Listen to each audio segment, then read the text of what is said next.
¿Están ustedes seguros de haber estudiado las profecías de Daniel y creen que provienen de Dios y no de un autor cualquiera de la época de Antíoco Epífanes IV, como lo quieren hacer ver?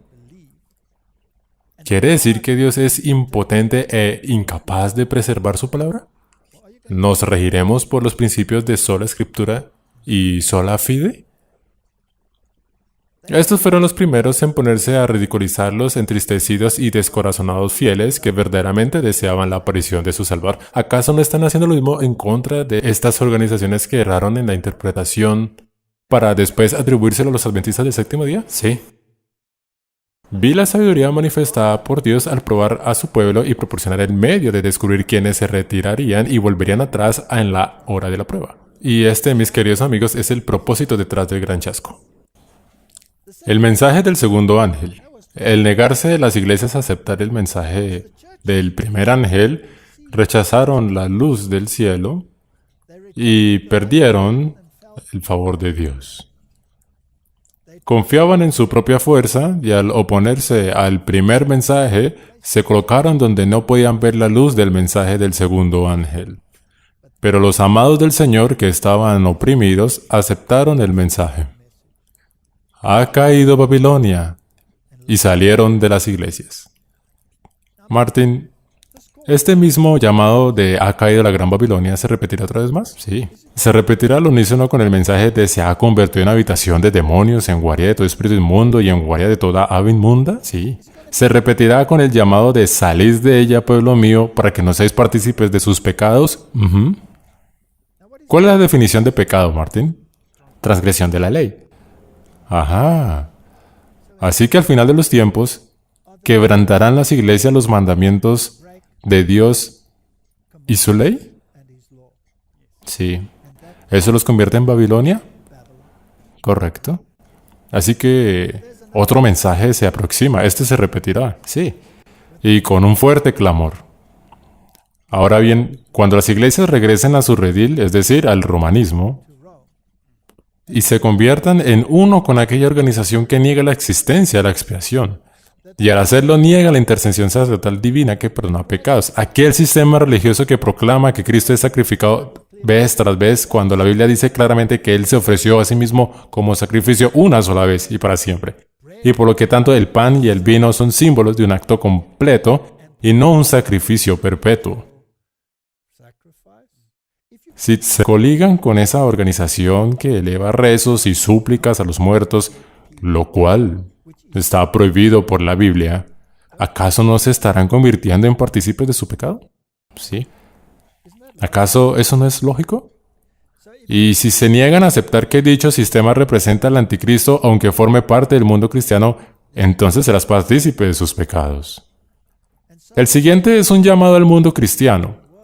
Analicen lo que se infiltra en sus iglesias. Examinen los rituales de los que sus iglesias se han impregnado. Observen cómo casi cada página de la palabra de Dios ha sido alterada en cuestiones de moralidad, en cuestiones de género, etcétera, y etcétera.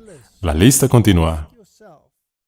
¿Están las iglesias de hoy en día siguiendo lo que la Biblia indica? ¿O siguen doctrinas sociales y mandamientos de hombres? Sí. Cerca del término del mensaje del segundo ángel, vi una intensa luz del cielo que brillaba sobre el pueblo de Dios. Los rayos de esta luz eran tan brillantes como los del sol, y oí las voces de los ángeles que exclamaban, «Aquí viene el esposo, salid a recibirle». Era el clamor de medianoche que había de dar poder al mensaje del segundo ángel.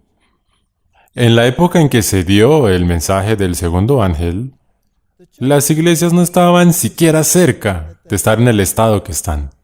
La Biblia se limita a decir ha caído la gran Babilonia, sin dar mayores detalles. Hoy en día, la atención debe de centrarse en el hecho de que no solo ha caído, sino que se ha convertido en habitación de demonios.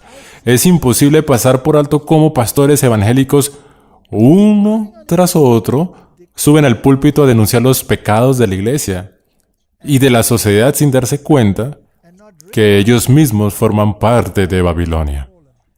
quiero hacer un llamado a los pastores que nos ven para que salgan de ella, pueblo mío, guarde los mandamientos de Dios y se aferren al testimonio de Jesucristo.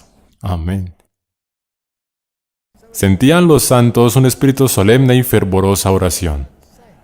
Reinaba entre ellos una santa solemnidad. Los ángeles vigilaban con profundísimo interés los efectos del mensaje y alentaban a quienes lo recibían, apartándolos de las cosas terrenas para abastecerse ampliamente en la fuente de la salvación. Dios aceptaba entonces a su pueblo. Jesús lo miraba complacido porque reflejaba su imagen. Habían hecho un completo sacrificio, una entera consagración, y esperaban ser transmutados en inmortalidad, pero estaban destinados a un nuevo y triste desengaño. Nuevamente habían sido probados los hijos de Dios. Por cierto, ¿se consideraban adventistas esas personas en ese tiempo? ¿Adventistas del séptimo día? No, el grupo estaba conformado por personas de todas denominaciones. Exactamente. El mundo se burlaba de ellos y los vituperaba. Pero los que habían creído sin duda alguna que Jesús vendría antes de entonces a resucitar a los muertos, transformar a los santos vivientes, adueñarse el reino y poseerlo para siempre, sintieron lo mismo que los discípulos en el sepulcro de Cristo. Se han llevado a mi Señor y no sé dónde lo han puesto. ¿Distingue la relación? Experimentaron un gran chasco. Nótese que estos no eran adventistas del séptimo día, aún no existían, era más bien una experiencia evangélica. Dios los llamó a unirse y aquellos que aceptaron ese llamado se dieron cuenta de que sus iglesias habían caído, al igual que Babilonia. Sin embargo, un gran número no prestó atención al llamado, por lo que Dios ha permitido que la apostasía madure tanto durante todo este tiempo para que así Él pueda decir que se han convertido en habitación de demonios. Sí. Y habitación de toda ave inmunda y detestable, es decir, el falso Espíritu Santo. Fue un periodo de purificación para la verdadera iglesia de Dios. Exactamente. Ahora bien, ¿qué enseña el falso Espíritu Santo a estas personas? Les enseñan a que Dios no le preocupa si pecan o no, que la ley de Dios fue abolida, siendo que el mismo Jesús dijo claramente, no he venido a abolir la ley. Les enseña que se puede vivir en armonía con Dios sin estar en armonía con los mandamientos de Dios. No es lógico, ninguno de los reformadores sostenían estas aseveraciones, sin embargo es lo que todas estas iglesias postulan. Y recordemos que estas iglesias declararon eso mismo anteriormente cuando el mensaje del segundo ángel estaba en curso. Y es por eso que aquellos que aceptaron el mensaje salieron de ellas.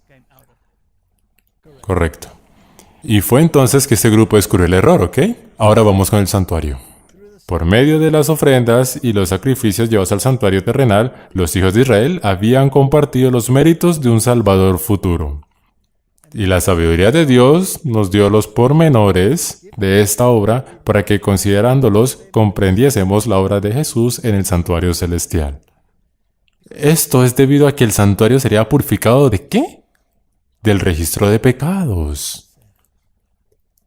Al expiar Jesús en el Calvario exclamó, consumado es, y el velo del templo se rasgó de arriba abajo en dos mitades, para demostrar que los servicios del santuario terrenal habían acabado para siempre, y que Dios ya no vendría al encuentro de los sacerdotes de este templo terrestres para aceptar sus sacrificios. La sangre de Cristo fue derramada entonces e iba a ser ofrecida por Él mismo en el santuario celestial. La Biblia dice en Hebreos 10:4 que Jesús no entró con la sangre de toros ni de los machos, cabríos, sino con su misma sangre entró. ¿A dónde? Al santuario celestial. Entonces esta enseñanza es bíblica. Es por lo tanto también importante saber a qué compartimiento del santuario celestial se encuentra ahora. Correcto. Cuando leemos la versión de la Biblia del rey Jacobo, entonces todo resulta perfectamente claro. O bien, si leemos alguno de los textos antiguos recibidos, entonces también resulta claro que Jesús entró al lugar santo, tal como el sacerdote terrenal, para posteriormente entrar al lugar santísimo. Lamentablemente, las nuevas traducciones de la Biblia alteraron eso. Hago esta pregunta una vez más. ¿Cree usted en su Biblia? ¿Cree en el libro de Hebreos? Si es así, entonces debe usted ser un adventista del séptimo día. Tan simple como eso. Así como el sacerdote entra una vez al año en el lugar santísimo para purificar el santuario terrenal, también Jesús entró en el lugar santísimo del celestial a fin de los 2300 días. Aquí está haciendo referencia a la purificación del santuario en la ceremonia de Yom Kippur, al día de expiación, para hacer la expiación final por todos los que pudiesen recibir el beneficio de su mediación y purificar de este modo el santuario. Aquellas iglesias que argumentan que es un mensaje sectario y oculto están negando el libro de Hebreos, sí. Con respecto al mensaje del tercer ángel y la doctrina del santuario, ¿está en la Biblia solo de adorno? Son pocos los que desean leer el libro de Apocalipsis, y como el mensaje de los tres ángeles está escrito en el libro de Apocalipsis, entonces pregonan que tal es un libro sellado. Sin embargo, la Biblia dice: bienaventurados los que leen y entienden las palabras de esta profecía. Correcto. Es una gran bendición.